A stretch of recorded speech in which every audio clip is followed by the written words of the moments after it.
Yeah, I'm super excited about the Vlogger edition. You know, they all deserve a lot of praise and recognition for what they've built. There's this whole subset community of, you know, grinders and recreational players and low to mid-stake players that worship this collection of vloggers who are out there just putting their lifestyle on display day in and day out. And I think that that's a really integral part of poker maintaining and growing in the future. So, you know, I think it's a great learning tool. I think it's an opportunity for everybody to maybe start to identify in real time where there are some gaps in knowledge, where there's some blind spots. And that's a shitty feeling maybe in that exact moment, but I always come away from these things feeling like I've grown as a player like tremendously. Well, Matt Vaughn has played Poker Out Loud before. Landon's gonna be in the lineup as well. I'm pretty sure everybody else, Marle, Vibes, Trevor, and Rampage, I'm pretty sure they have some familiarity with it. But I personally know firsthand that you don't really know what you're getting yourself into until that first hand is dealt and you have to speak.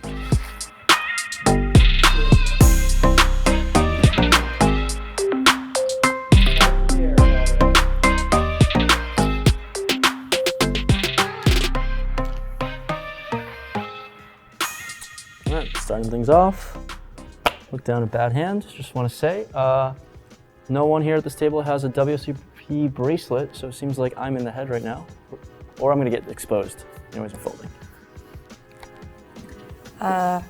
Nothing to say here really, just bad hand. All right, first hand we have an ace in the cutoff, so don't really love that it's unsuited, but I'm gonna go ahead and open this one up for $30, standard 3x here.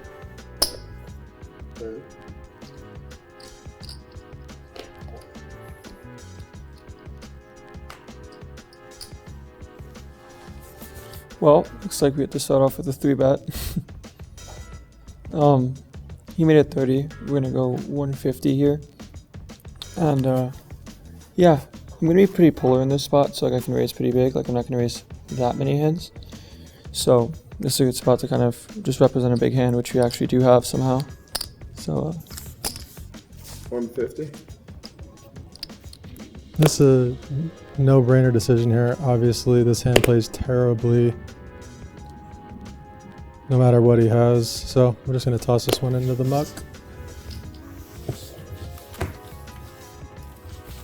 we're working together here, he and I. I see that. Yeah.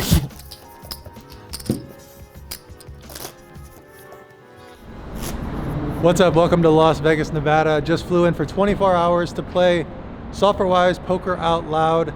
Star-studded lineup. There's going to be a lot of players that you're going to be familiar with. Everyone is good at poker. No soft spots in the lineup. So definitely in terms of table selection, not a game that I would recommend playing in, but it'll be a lot of fun, and the most I can get hurt for is a couple $1,000. So I'm actually looking forward to mixing it up with these good players. All right, so definitely towards the bottom of my opening range here, but I definitely think I can.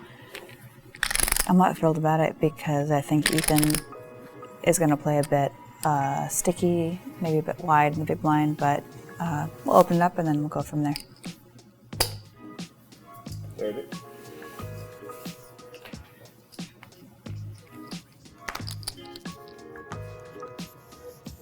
Okay, so in this spot in the small blind, we are going to have some calls. They're mostly going to be small suited hands and pairs.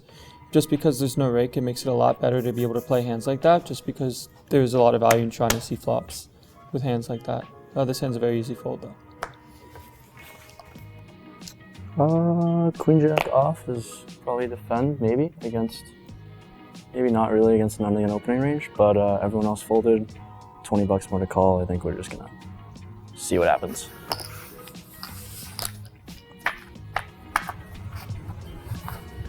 Check my whole range to her. Definitely amazing board from my range. You know, I have 6 high, got shot out backdoor. Definitely need to be betting here. And as far as sizing, I'm just gonna do 1/3 and go from there. 20. 20 into 60 on a paired board. I'd probably do this with a lot of, in her position, a lot of ace highs. Stronger ace highs in range, but I don't know. It's early, and we just totally whiffed with queen high. Probably gonna be folding. Yeah, we're just gonna let it go and let her ace high take it down. Are we showing everyone or no? No. Hi guys, I'm so excited to be back with you guys. Pigtail Productions, all for why I have loved the concept of Poker Out Loud since you guys started it. I've been eager to get in, and what better time to get in the mix than with my fellow vlogger brothers. I love mixing it up with them. I feel like we have this special kinship, us YouTubers, and yeah, I'm really excited to get in the mix. I haven't really played much with any of these players. Never played with Rampage, although I'm really eager to play with Rampage. I'm a big fan of Rampage Poker.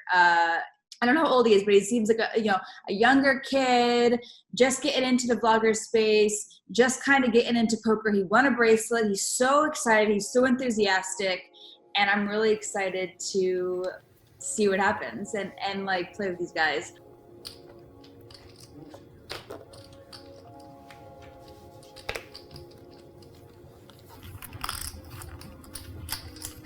Another trash hand. Really easy open on the button. With no rake, I would actually play a lot more hands than if I were to play like a regular 5-10 game. So yeah, pretty easy open here. Just gonna go 3x. 30. Small blind versus button. Let's see what we got. That is not a good hand to play.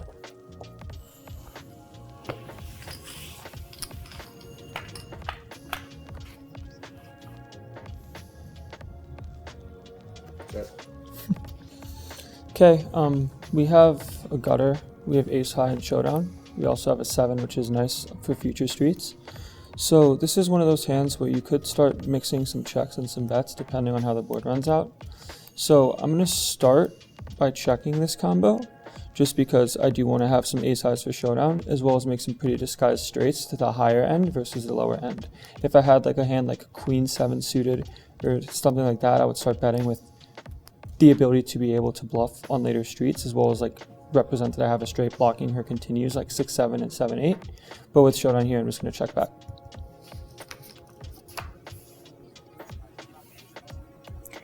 Okay, so on the flop, definitely could. I thought about leading, but I don't really think I need much equity denial. With the king 5, I'd much rather lead a hand like 3-5 or deuce 3 suited or something like that.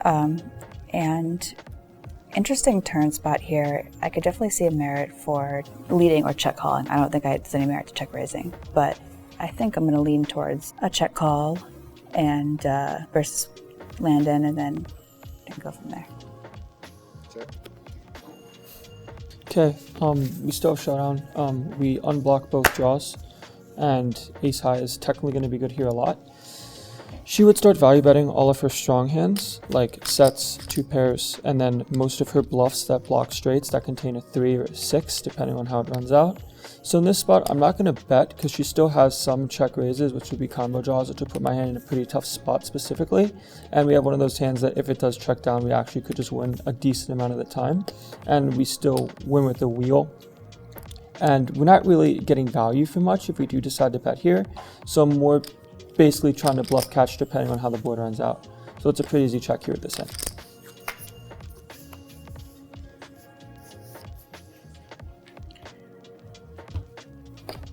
Now at this point, I definitely think we can go for some value. He's definitely a capable opponent, and it would really, really, really suck to get raised, and we don't want to be over betting, but I think honestly, like, he's betting all 9x in the turn. Sure, I guess he can have some random 8s, but I think I am just gonna go ahead and bet for value. 40. It's funny because if we did decide to bet flop with this hand, this board would have ran out in such a way to where I would have been blasting. Obviously 6, 7 getting there, us having a 7 is nice. But in this spot, her bet size is pretty good. She's basically repping some 2-pair hands and some hands with straight blockers in them. And people might think that this hand would be one that you might want to bluff raise, especially on a river like this where, yeah, we do block a wheel and we also block 6-7. But I think the more important thing in a spot like this is you want to block 2 pairs and her value hands on the board. So while we do have some pretty nice blockers, we still have some showdown with ace high. She still has some bluffs that are particularly hard to find because most of them are very intuitive bets on the turn. Hands like flush draws, hands like straight draws, hands like 3x and 6x. So in this spot, versus this bet size, I think I'm just going to fold. I wouldn't be surprised if this mixes in theory, but right here, I think in this spot, I think she's just repping some pretty good hands, and she's just going to take it down.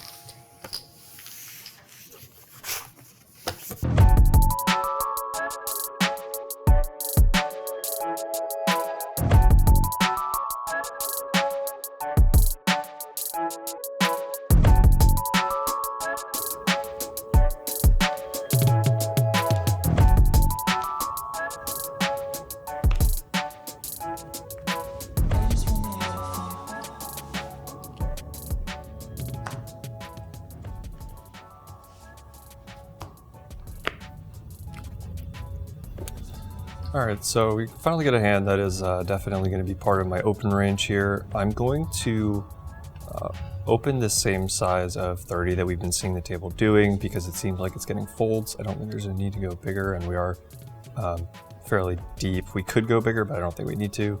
Obviously, 7-8 suited is going to be plenty good to open here, so that's what I'm going to do. 30. In a no-rake environment, with suited cards, you're mostly going to want to defend your big blind. There's obviously some exceptions, like some really low ones, like deuce 3 is mostly going to be a fold. But this one definitely has to play. And I would 3-bet basically hands with decent blockers, just because we are playing 200 big blinds deep instead of 100. So suited play Bodhi makes a lot more sense, because if you do face a 4-bet, you're going to want to be able to continue pretty easily.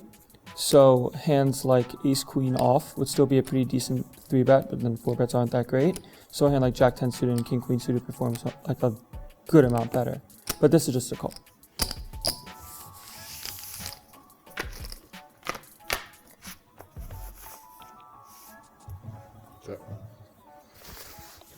Okay, so we obviously don't really like flop any piece. We have a backdoor going on here, but that's it. But on this board, I'm going to be c-betting a pretty wide range, pretty small, and I think 7-8 suited is still going to fit into that category pretty well here. Going to go for a small size. There's 65 in the pot. Going to go ahead and bet 20 here and plan to barrel on good cards. 20 is the bet. He bets 20 into about 65, which is a pretty good size. He's going to bet a lot of his range for a small size here, just because he has such a good advantage on this board with all of the strongest hands.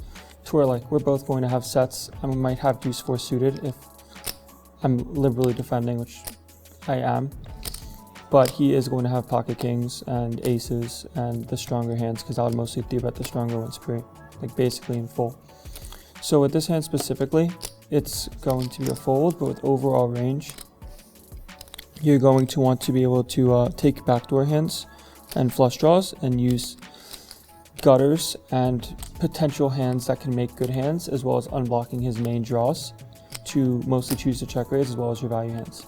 So if I had, like, let's say instead of 9-5 of hearts, I had 8-5 of diamonds, that would be a good hand to get in there a little bit of the time, just because you have a pretty disguised hand, and he's going to be c-betting really wide, so you want to basically raise that aggressively. But this is just a fold.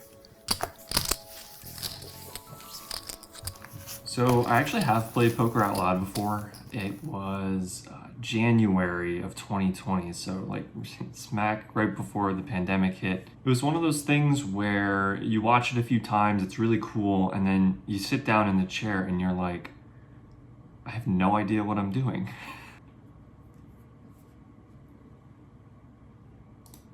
See, this is the hard part about trying to record an interview segment right in the middle of a tournament day. All right, we're all in, but it's no big deal. We're probably gonna lose. Oh, we're ahead. You wanna see? Wouldn't that be great if I just lost right there? So yeah, I've played poker out loud one time. it was really interesting the first time around. I felt like I was pretty well spoken, but there were so many moments in the game where I realized I had no idea, you know, why I was taking an action, and I just kind of had to talk out of my ass a little bit. And that's kind of good in a way. I think it sort of gives you some perspective on, you know, the stuff you don't know that you don't know. And you often don't really realize that you don't know it until you're forced to talk out of your ass.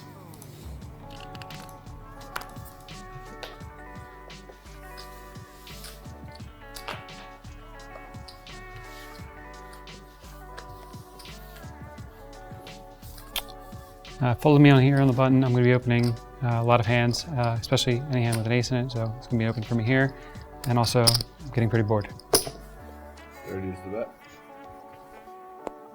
Okay, so this hand is a fold, but once again, we are going to have a calling range from the small blind.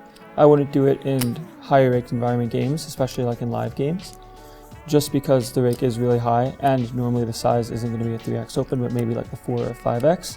So set mining isn't really that lucrative because you're most of the time not going to be able to make a really strong hand, as well as be able to play post flop in a very straightforward manner to where, let's say you brick with pocket threes and then the board comes kind of scary. You're mostly just going to be check folding down, which isn't very nice when you face a 5x open. Here, facing a 3x with this hand is just going to fold. I would defend the big blind with it, but there's just too much of a problem with a hand like this because the big blind is going to have squeezes, and we just put in money, we're just going to call fold. And this isn't one of those hands where we're incentivized to do that and allow him to complete. Kind of a sweat waiting for your turn, hoping you can see good cards, and nope, that's not it. All right, well, that's a fold.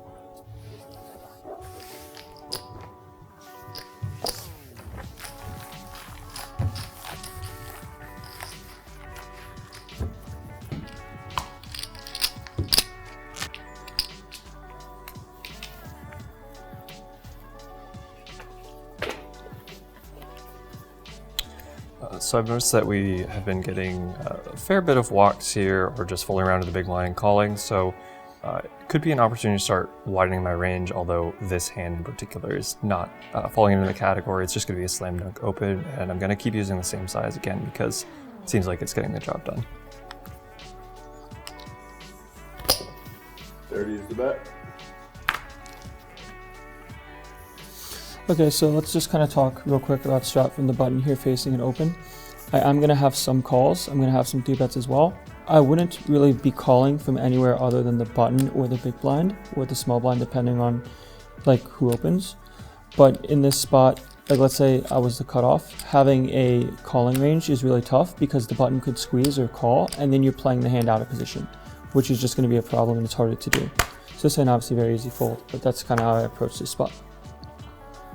You know, this hand usually is a fold, I feel like, but considering how I'm usually not good enough to play this hand, I feel like folding here is actually really dumb. Or not dumb, but just minus EV, so I don't know. We're gonna call one and see a flop. Maybe, hopefully Marley doesn't 3-bet. 30. My hand's just terrible. No reason to get involved here.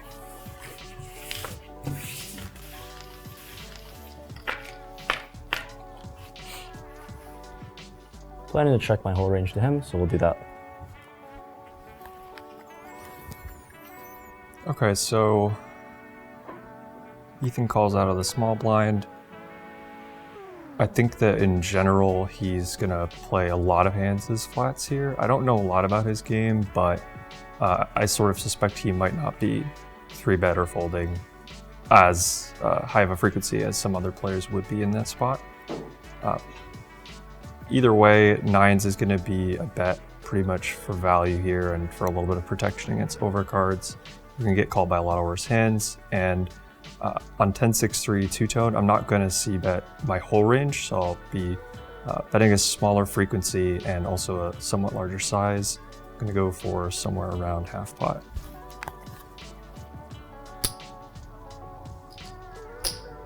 $35. All right, so that's one of the issues of playing this hand. Queen 7 doesn't really connect well at all. We've got absolutely nothing. Feels like a hand like 8-7, 9-7, 6-7. Any other combo that connects heavier with the queen would work to maybe check raise, but we've got nothing going for us, so we're out.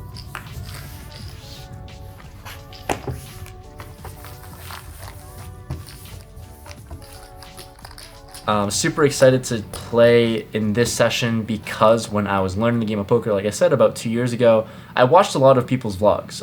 Here, I watched all of Marle's vlogs, Trevor Savage's, Johnnie Vibes, and Matt Vaughn's. Those 4 people watching their videos have helped a ton in terms of learning the game of poker myself, and seeing that community out there influenced me to make videos myself, and it should be a good time, and I just might get exposed.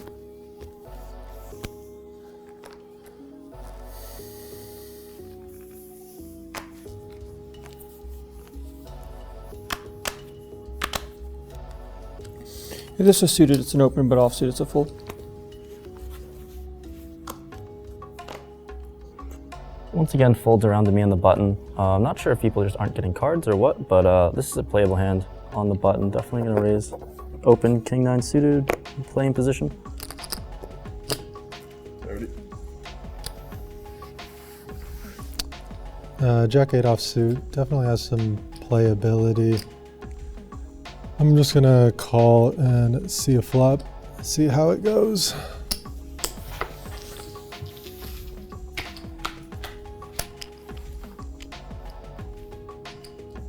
It's definitely an interesting board to lead into.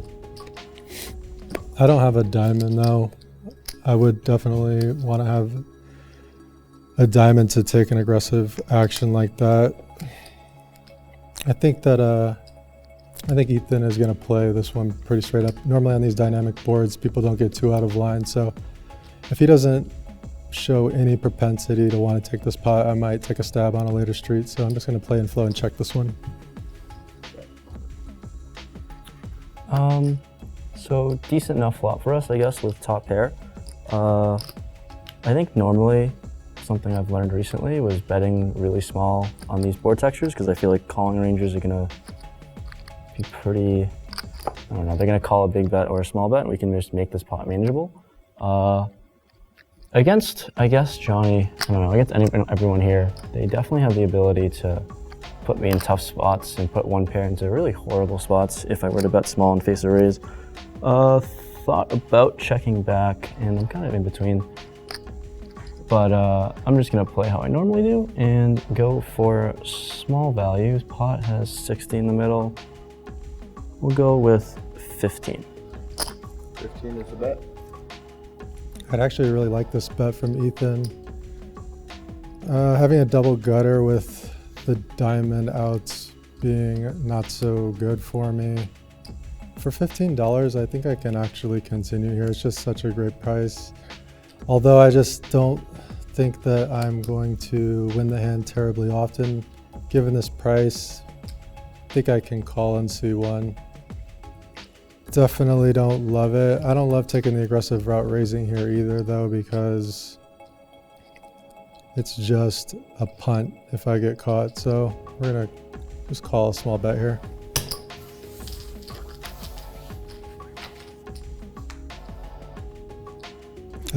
Pretty inconsequential card. Changes nothing. I think that Ethan is going to have a fair amount of checkbacks here. So I'm going to check this one again and play him flow and expect him to check back a fair amount of time. If he puts out a bet, it's just going to be a pretty easy fold regardless of sizing, with only one more card to go.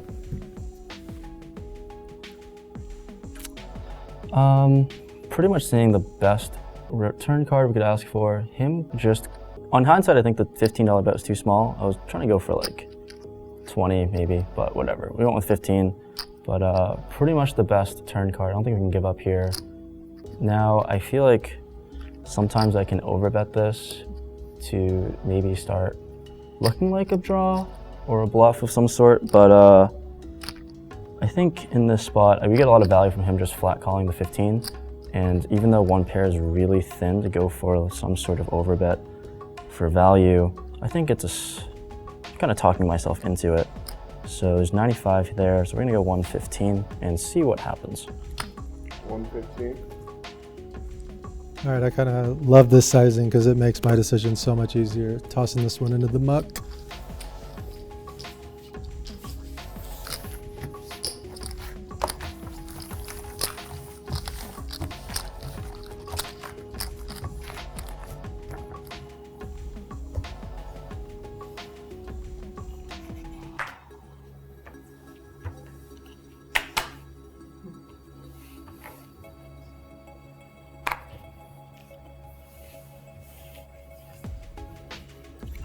Just have a good hand. Gonna open it up here. 30. I'm gonna play very tight from the small blind. I think I'm just gonna 3-bet or fold in a lot of these situations, and a hand like this, unsuited, I'm just gonna fold this one. All right, so in the big blind, we're gonna be against this size defending pretty much anything that's sort of reasonable looking hand, and I think that 7-4 suited is gonna fit the bill. I'm not gonna 3-bet this hand, gonna pick better holdings to do that, and generally more hands with blocker value, which this obviously does not, but we will take a flop with this hand.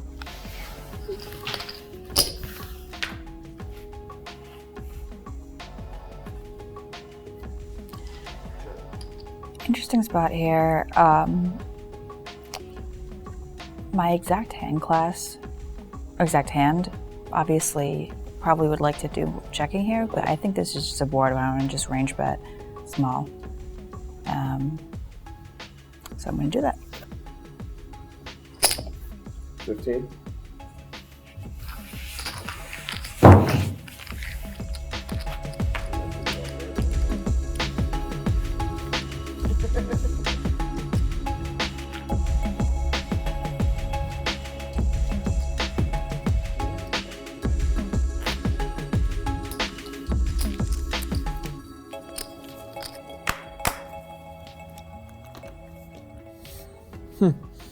Okay. Pretty easy open, if you ask me. 30. Definitely tempted to play pots on the button, 200 big blinds deep, but not unsuited. I want to have some discipline and fold this one. I have the same hand again in the big blind that I had last time versus Ethan, so obviously folding again. Gotta say, as somebody who plays 100% of hands in my content, plays PLO for a living, it's take a lot of restraint to continue folding, and I don't know how much more I'm gonna be able to do.